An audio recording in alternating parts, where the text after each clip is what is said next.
Bonjour à tous, donc je suis Jean-Marc Legonidec et aujourd'hui je vais vous faire une courte démonstration, quelques minutes, pour illustrer notre capacité à mutualiser les services d'intégration d'applications et de données avec notre super iPaaS au sein de Software AG. Donc pour ce faire, on va illustrer un ensemble de composants.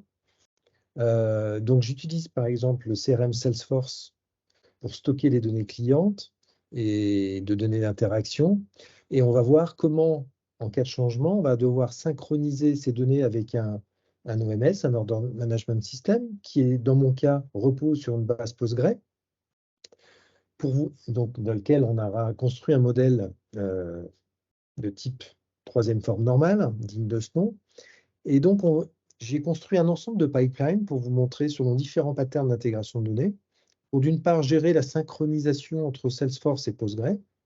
Donc là, on est vraiment dans le domaine de l'intégration d'applications. Ça aurait pu être fait même avec notre méthode.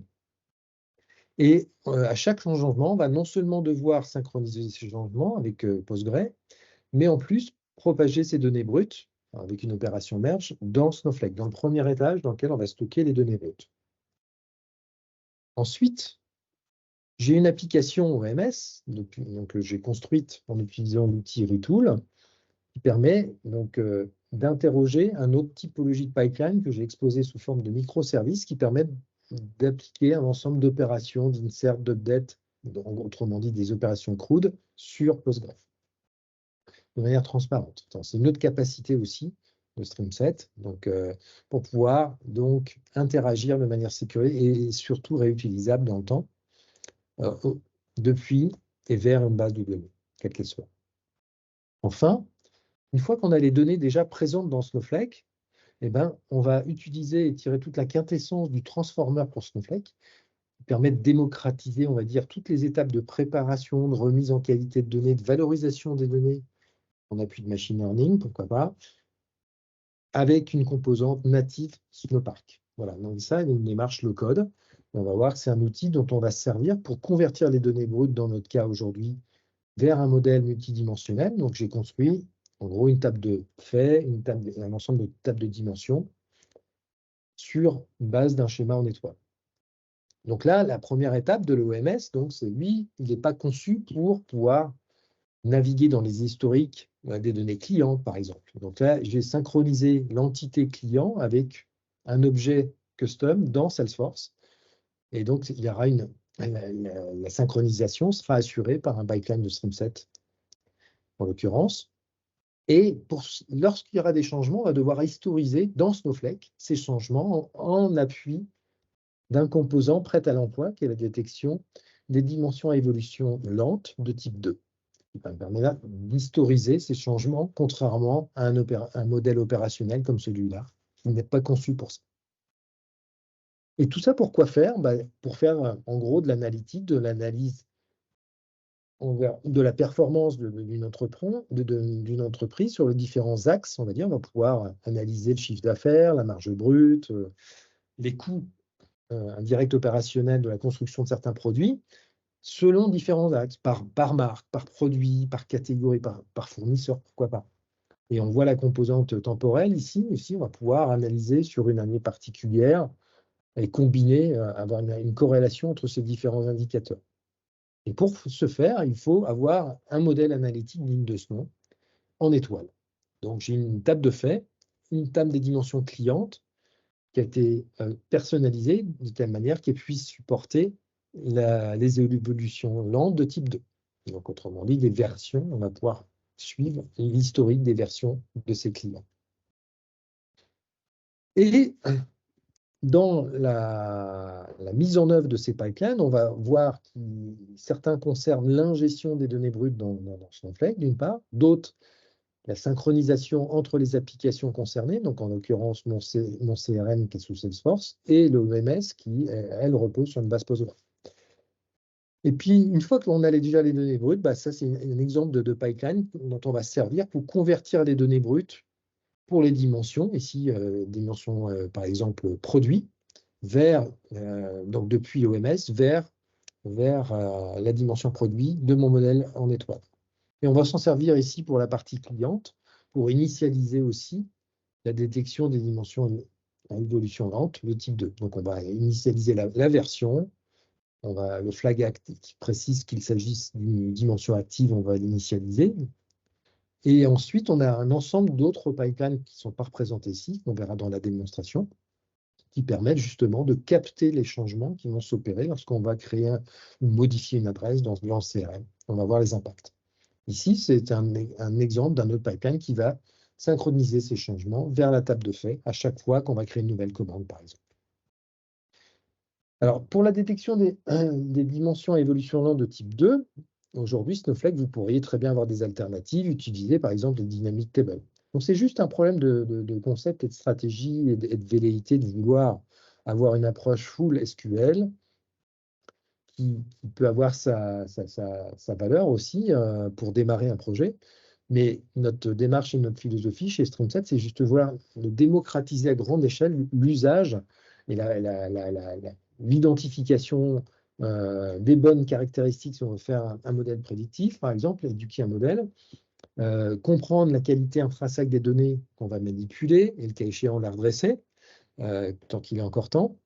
Et surtout, c'est donner à la portée de main des utilisateurs qui ne sont pas forcément des experts du SQL, du Python, justement, un dispositif qui va leur permettre de préparer les données pour les rendre prêtes à l'analyse. Et ça de manière simple. On a des composants prêts à l'emploi qu'on va voir durant cette démonstration. Donc, basculons maintenant sur ce que je vous propose de dérouler dans cette démonstration. Donc là, ici, on voit l'application que j'ai construite sous Retool, qui simule en fait un order management system. Et donc quand je fais par exemple, donc dans Streamset, on a ici une vision un peu holistique de tous nos pipelines qui sont actuellement en cours d'exécution. Là, en l'occurrence, ici, j'ai ici un premier pipeline qui est en écoute, qui fait les opérations CRUD justement sur ma base Postgres. Donc là, par exemple, pour lister les clients disponibles au sein de cette base, ou les articles, c'est ce que j'ai utilisé pour ici, lorsque je fais dans la liste déroulante, je visualise les articles, ça fait une opération GET au travers de ce microservice que j'expose en REST. D'accord? Donc, pourquoi pas, on va s'en lancer un sur un client en particulier, Ming. Voilà. Et donc ici, on va hériter donc, du chiffre d'affaires de ce client actuellement. Et on a la résonance ici au sein du tableau de bord que j'ai utilisé ici comme exemple sous Power BI, où j'ai donc la marge brute, le chiffre d'affaires global sur l'ensemble de mes clients, sur une année particulière, l'année fiscale sur le 2016 par exemple ici. Et donc, ce qui me permet de naviguer rapidement dans ces dimensions-là. Voilà. C'est grâce à cette puissance qu'offre d'une part de calcul qu'offre Snowflake, mais aussi cette structuration en étoile qu'on a conçue. Voilà. Et donc, Streamset va être en charge de pouvoir de synchroniser et convertir ces données brutes vers cette structure en étoile. Et puis, il y a un deuxième onglet là qui me permet d'avoir une vision plutôt orientée cliente, dans lequel je vais voir ici les top performers clients pour lesquels qui vont générer le plus gros revenu, on va dire. Donc là, actuellement, si je vois le Ming, là, on a exactement le même montant, évidemment, parce que j'utilise et exploite exactement le même données. Donc imaginons maintenant qu'on bascule sur l'application ici, sur Ming, d'accord, et qu'on simule une commande, une création de commande. Donc on va lui dire, bah, tiens, il va prendre un ensemble de produits. Voilà. Et on va donc créer une commande. Ben, ça va déclencher une opération post au sein du microservice Streamset qui va donc générer une nouvelle commande, dont voici le numéro. Et donc, au sein de Streamset, pardon, on a ici donc une nouvelle itération, une sollicitation de mon microservice. Et plus largement, si je reviens sur la topologie, on a ici un orchestration pipeline qui va capter ici, qui vient de démarrer, qui va capter les données qui ont été mises à jour dans Postgre et ensuite alimenter ma table de fait ici, une fois qu'il aura terminé. Donc, si on zoome sur celui-là, on va voir ici dans l'historique des transactions qu'on a bien eu les 7 commandes qui proviennent de l'application Retool. Donc là, il devrait maintenant, si on regarde dans les instances, il devrait m'avoir démarré celui-là, l'order fact.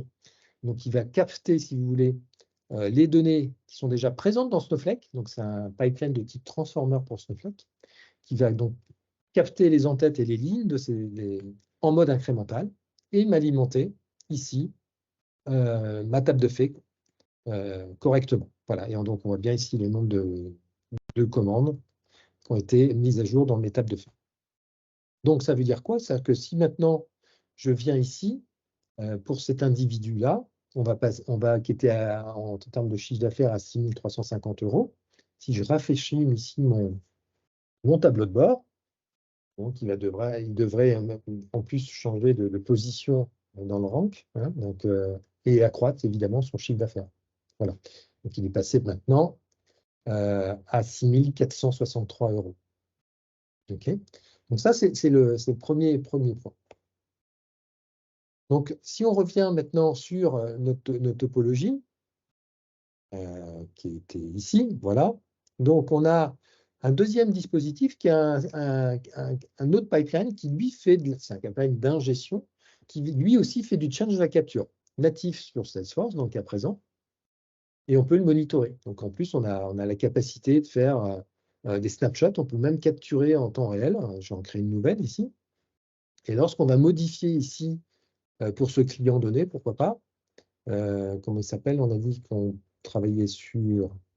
on est sur un monsieur qui s'appelle Ning, donc dont l'identifiant est le 1410. Donc, on va filtrer les données parce que j'ai beaucoup de clients ici. Ajoutons un filtre sur la cross-référence Customer ID. Et on a dit qu'on va chercher un client dont l'identifiant est 1410, c'est ce monsieur, et on va appliquer ce filtre. C'est plutôt cette dame apparemment. Voilà, donc on va lui dire qu'on va juste modifier son adresse pour appliquer un changement. On va dire que voilà, il est maintenant au 1101 de la 9e avenue à New York.